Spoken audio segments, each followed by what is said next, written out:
हर हर महादेव दोस्तों, हिंदू पंचांग के अनुसार होली का त्यौहार इस बार 25 मार्च को मनाया जाएगा।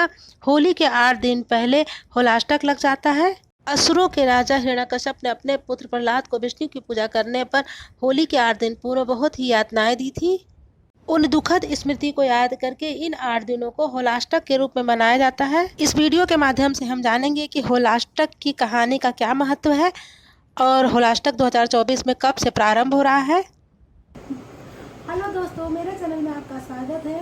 मेरा वीडियो पसंद आया तो वीडियो को लाइक कीजिए, सब्सक्राइब कीजिए। नमस्कार।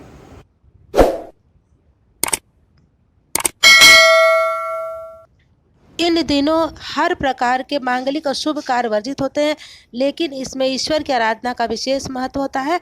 होलाष्टक के पहले दिन चौराहे पर होलिका दहन के 2 डंडे गाड़े जाते हैं। इसमें से एक डंडा प्रहलाद का, दूसरा डंडा होलिका का प्रतीक होता है। इस बार होलाष्टक के साथ खरमास 14 मार्च को प्रारंभ हो रहा है। भगवान विष्णु को समस्त असुर जाति शत्रु समझता था।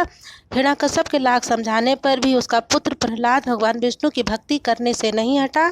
इसी कारण से प्रहलाद के पिता हिरण्यकश्यप बहुत नाराज हो गया और प्रहलाद को क्रूरतम तरीके से दंड देना शुरू कर दिया।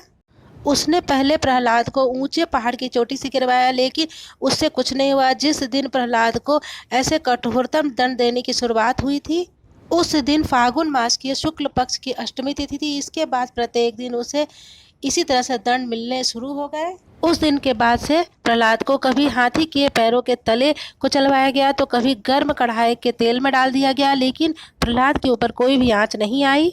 इस प्रकार से यातना देने का क्रम जो है 8 दिन तक लगातार चलता रहा।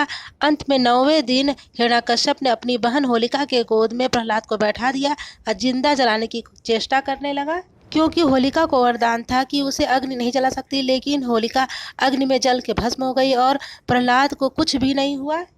होलाष्टक के समय अष्टमी के दिन चंद्रमा, नवमी की तिथि के दिन सूर्य, दशमी को शनि, एकादशी को शुक्र, द्वादशी को बृहस्पति, त्रयोदशी को बुध, चतुर्दशी को मंगल और पूर्णिमा को राहु। भक्त प्रहलाद के अत्याचार होने के कारण बहुत ही उग्र रूप में हो जाते हैं। इसी कारण से इस दौरान शुभ कार्यों को करने से अशुभ फल मिलने की संभावना बढ़ जाती है। होलाष्टक से जुड़ी एक अन्य पौराणिक कथा इस प्रकार से है।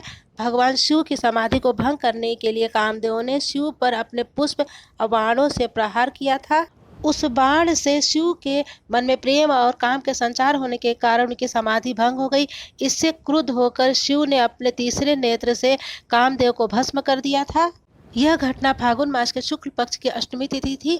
उसी दिन हुआ था जब कामदेव की पत्नी को इस घटना का पता चला तो वह अपने पति को दोबारा जीवित करने के लिए भगवान शिव की आराधना करने लगी और उनके शरण में पहुंची।